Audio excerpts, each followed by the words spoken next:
Ronald Araujo est toujours pisté par le Bayern Munich et de son côté, Bernardo Silva, lui, est re-annoncé du côté du FC Barcelone. On voit tout ça dans cette vidéo. Salut à tous les gars, c'est Azial. Aujourd'hui, on se retrouve pour une nouvelle vidéo. Vidéo un petit peu actu Barça. Aujourd'hui, on va se concentrer un peu sur pas mal de récentes news autour du FC Barcelone. En plus, bon, le timing n'est peut-être pas le meilleur parce qu'il y a eu la défaite hier en Coupe d'Espagne face à l'Atlético Bilbao. Donc bon, petite vidéo actu. En plus, en fin de vidéo, vous allez le voir, on va parler un petit peu de possibles candidats au cas où s'il y a l'éviction de Xavi qui risque potentiellement d'arriver, puisque je tiens à le rappeler qu'il y a quelques temps Xavi avait annoncé que si à la fin de la saison il n'y avait pas de trophée et qu'il n'avait pas atteint entre guillemets les objectifs donnés, il allait lui-même quitter le club. Donc là t'as pas de Coupe d'Espagne, le championnat ça va être compliqué, voire même impossible, et bon la Ligue des Champions n'en parlons pas. Donc je pense que la saison du Barça va finir un peu bredouille. Donc on va voir un petit peu comment ça va se dérouler. On va parler de tout ça. Il y a quand même des bonnes news dans cette vidéo côté Barça,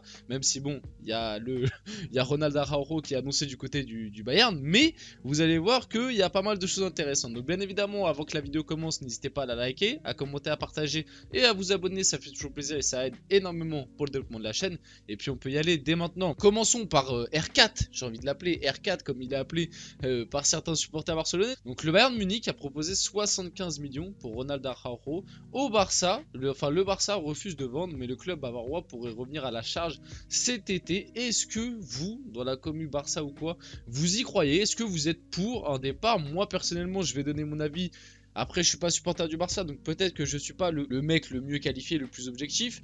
Si tu prends d'un point de vue purement financier, à l'heure actuelle, le Barça ne sait pas du tout gérer financièrement, on le sait, il y a eu des tonnes de leviers activés, c'est encore la crise au sein du club. Il n'y a pas très longtemps, il y a même Deco, qui est le directeur sportif du Barça, qui a annoncé que avec les finances actuelles, on pouvait signer personne. Est-ce qu'il allait être très compliqué? Même les deux Joao, donc Cancelo et Félix, qui sont en prêt au sein du Barça, pour le moment, on ne sait même pas comment on va faire pour les garder, tellement les finances, c'est compliqué. 75 millions, c'est quand même une belle somme. C'est quand même une belle somme. Après, c'est vrai qu'à l'heure actuelle, c'est ton meilleur défenseur et de loin, je trouve, sur le point de vue individuel.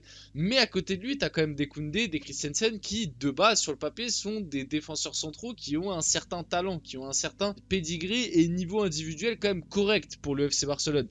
Donc, la perte de Ronald Araujo serait absolument dramatique sur le plan sportif, sur ça je suis d'accord avec vous, mais au bout d'un moment aussi tu as des concessions à faire du côté du Barça, tu as des concessions à faire. Là 75 millions de toute façon ça a été refusé, je pense que la rumeur reprendra un petit peu de l'effet cet été, et que cet hiver de toute façon je vois pas le Barça vendre, à part grosse crise d'un coup, mais sinon je vois pas le Barça vendre, mais cet été si le Bayern vient et le Bayern pose, je sais pas, imaginons 90, 100 millions, va peut-être falloir réfléchir à potentiellement le vendre, le Ronald. Donc à voir ce qui va se passer par la suite. Pour le moment, je trouve ça quand même plutôt logique de le garder parce que sportivement, il t'apporte quand même quelque chose que tu n'as pas. Enfin, c'est ton meilleur défenseur. Donc c'est logique de le garder, surtout que le Barça est encore dans cette politique de top club, même si on le sait que financièrement et tout c'est un peu plus compliqué pour eux.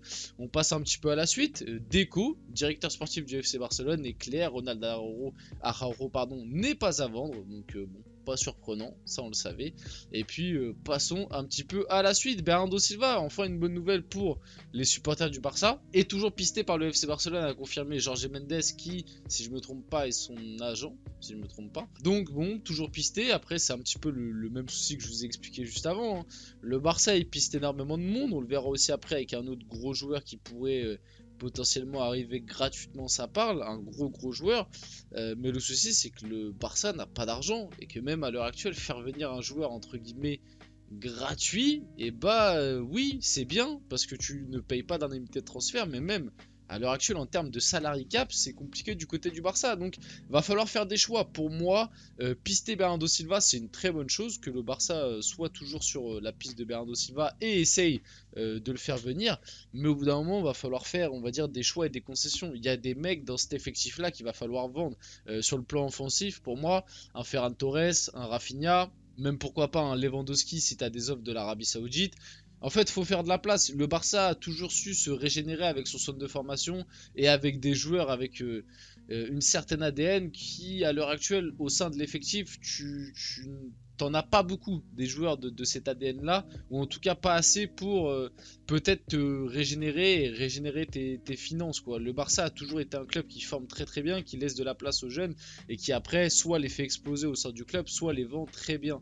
Et je trouve que à l'heure actuelle l'effectif est déjà conséquent et qu'il n'y a peut-être pas assez de jeunes qui sont lancés. Voilà, par exemple un Marc Gouillou, je sais pas vraiment ce qu'il vaut en tant que tel, parce qu'au final on l'a très peu vu jouer, je connais pas vraiment toutes ses qualités, mais le peu de temps de jeu qu'il a eu à chaque fois je l'ai trouvé intéressant. Mais malheureusement ce mec là tu peux pas le faire jouer parce que t'as pris Vitor Roque, parce que t'as un Lewandowski qui est quasiment imbougeable par son statut, son salaire et tout.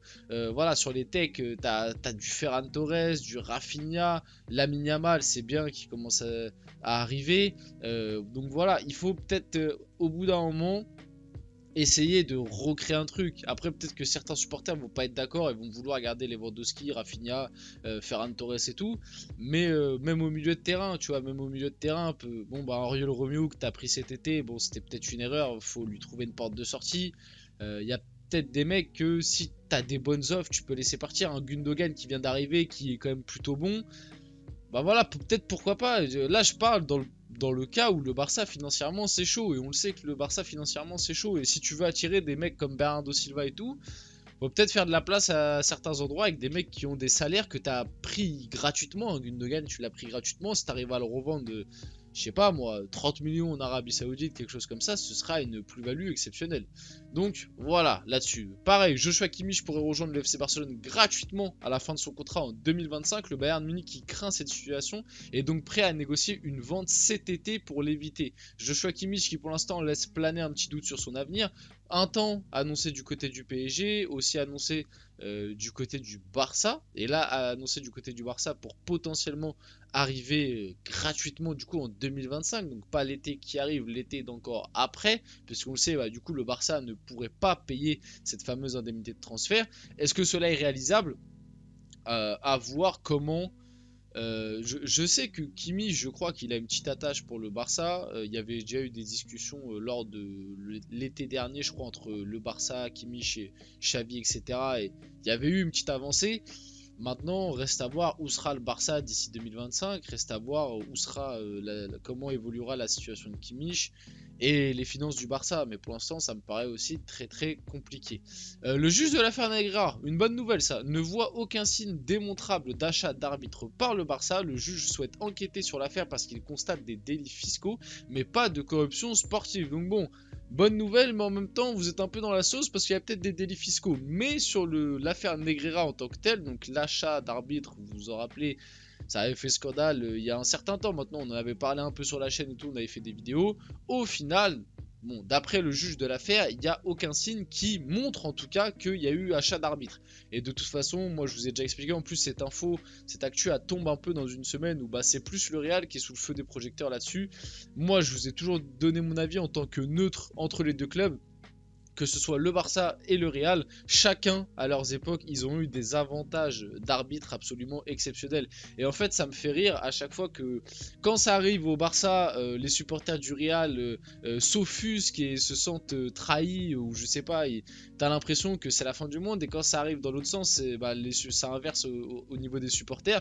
Et en fait, je pense ce que ces deux clubs, enfin en tout cas ce que les supporters de ces deux clubs ne se rendent pas compte, c'est que le Real et le Barça sont sûrement, en tout cas sur la dernière décennie, sont sûrement les deux clubs qui ont été le plus avantagés par des décisions arbitrales. Alors me ressortez pas tel match pour dire ah regarde tu dis ça, mais ce match là le Barça s'est fait avoir par l'arbitrage, parce que oui t'as toujours des matchs où tu vas te faire un peu avoir, mais globalement si tu prends les pour et les contre, et bah le Real et le Barça, je peux vous le dire, sur la dernière décennie c'est de loin les deux clubs qui ont été le plus avantagés par l'arbitrage, par le poids historique des clubs, et vous pouvez pas dire le contraire là-dessus.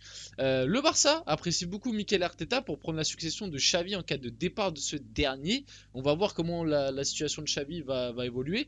Arteta, est-ce que je le vois quitter Arsenal? Moi, si je dois être honnête, je le vois pas trop. Après, c'est vrai que pour le Barça, ce serait vraiment très très bien. En vrai, il y a peut-être aussi la situation de Pep Guardiola, puisqu'il a un peu laissé planer le doute sur son avenir. On ne sait pas si à la fin de la saison, il va rester du côté de Manchester City parce que il a laissé planer un petit doute, même si bon, pour l'instant, ça reste que de la spéculation. Mikel Arteta, ouais, sur le papier pour le Barça, ce serait très très bien. Maintenant, est-ce que moi personnellement, je le vois quitter Arsenal pour le moment?